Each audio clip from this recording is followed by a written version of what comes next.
The diplomatic shuttle descended through Varantis Prime's violet atmosphere as captain. Marcus Webb reviewed the mission parameters one final time. First contact with the Varantian Empire represented humanity's most significant diplomatic achievement in the 2 centuries since Earth had joined the galactic community. The Varantians controlled 17 star systems and possessed technology that made human innovation look primitive by comparison. Marcus had been chosen for this assignment because of his exemplary service record and his ability to remain calm under pressure. What the briefing documents had failed to mention was that Varantian customs regarding privacy differed substantially from human norms. The shuttle touched down on a landing platform that jutted from the side of the Imperial Palace, a structure that seemed to grow organically from the mountainside itself. Marcus adjusted his formal uniform and stepped out into the warm alien air. 2 Varantian guards waited at the platform's edge, their chitinous armor gleaming in the light of the system's binary stars. "Captain Webb," one of them said in perfectly translated Standard, "Princess Lyara awaits you in the greeting chamber. Please follow." Marcus walked between them through corridors that pulsed with bioluminescent patterns.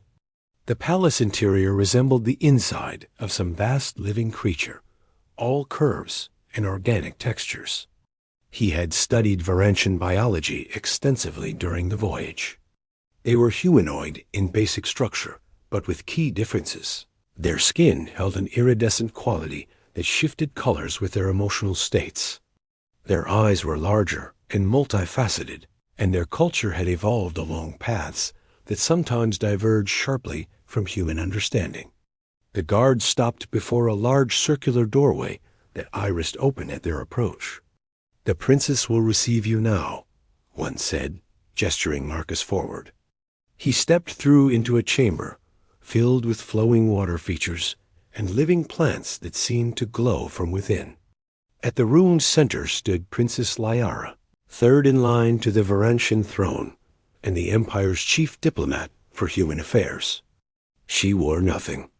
Marcus froze, his brain struggling to process what his eyes were seeing. The princess stood completely bare, her iridescent skin shifting rapidly through a spectrum of colors that his training told him indicated surprise and confusion. She was examining a holographic display that floated before her, clearly having expected several more minutes before his arrival. "Captain Webb," she said, her voice calm despite the colors racing across her skin. "You are early. I was reviewing the ceremonial protocols." Marcus felt heat rising to his face as he desperately tried to maintain eye contact and professional composure. "Princess Lyara, I apologize for the intrusion. The guards said you are ready to receive me. I can return to the corridor while you prepare." The princess tilted her head in what Marcus recognized as a gesture of confusion. "Prepare? I am nearly ready. I was merely confirming the proper human greeting customs. Your species has so many specific requirements about physical contact." Marcus realized with growing horror that his diplomatic training had somehow missed a crucial element of Varantian culture. The princess seemed genuinely puzzled by his discomfort. "Princess, among humans, we typically wear clothing when meeting others, especially in formal diplomatic situations," Marcus said, forcing his voice to remain steady while keeping his eyes locked on her face. Lyra's skin shifted to a deep blue that Marcus's training identified as indicating intellectual curiosity. "Clothing?" But the thermal regulators maintained perfect comfort throughout the palace. And I was informed that human diplomatic protocols required the host to demonstrate openness and transparency before negotiations. I researched your customs extensively. Understanding dawned on Marcus. Someone had either provided the Varantians with catastrophically bad information about human customs, or there had been a significant translation error in the cultural exchange documents. "There may have been a misunderstanding in the diplomatic materials," Marcus said carefully. "While humans value honesty and transparency in negotiations, We express that through our words and actions rather than through the absence of clothing. In human culture, being unclothed in formal situations is considered inappropriate and makes social interaction difficult. The princess's skin shifted through several colors in rapid succession, settling on a warm amber that indicated embarrassment. I have committed a severe diplomatic error on our very first meeting. This does not reflect well on Varantian intelligence gathering. Please accept my sincere apologies, Captain Webb. She moved to a panel on the wall and pressed her hand against it. Within seconds, a garment began to materialize around her body, forming from the top down in a shimmering cascade.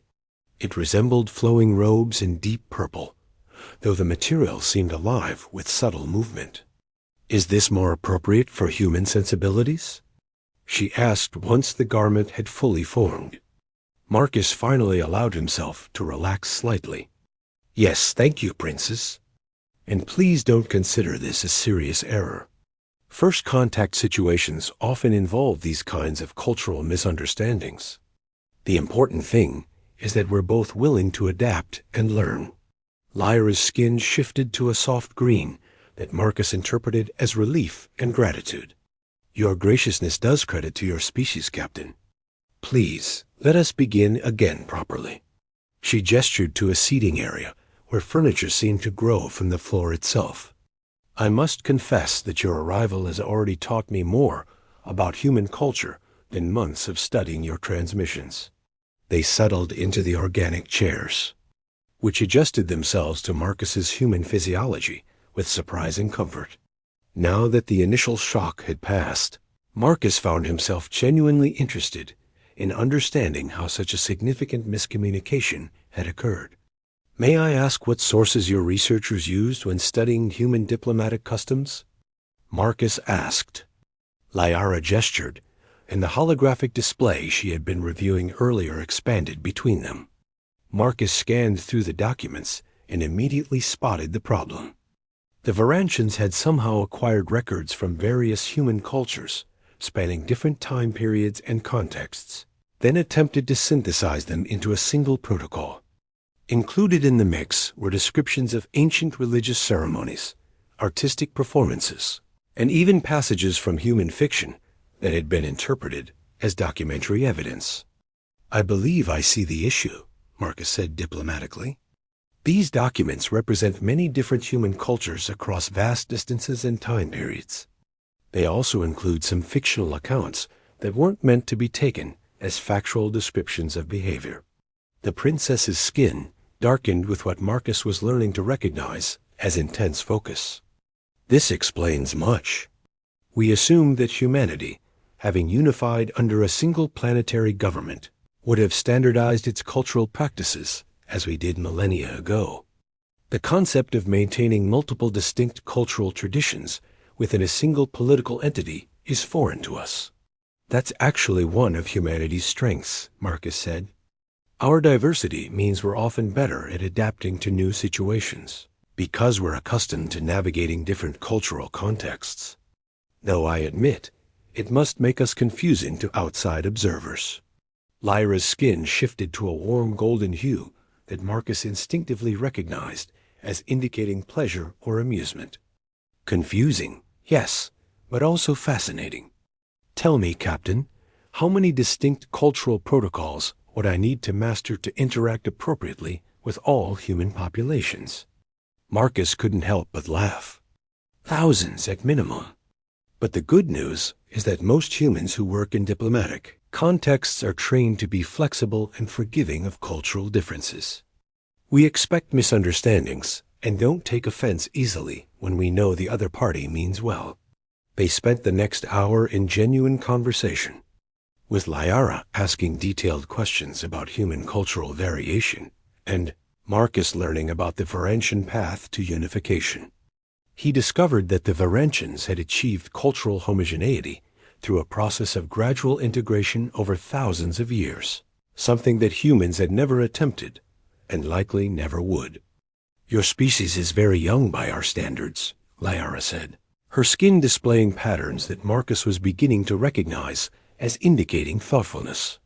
Yet you have spread to dozens of star systems and established yourselves as a significant presence in this sector.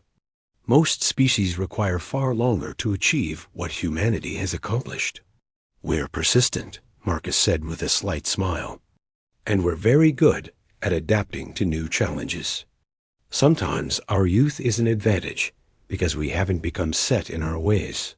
Lyara stood and moved to the window wall, which provided a stunning view of the Varantian capital city spreading across the valley below. I hope this unfortunate beginning has not damaged the potential for strong relations between our peoples. The Varantian Empire has much to offer humanity, and I believe we have much to learn from you as well. Marcus joined her at the window. If anything, this experience has convinced me that our peoples can work together successfully.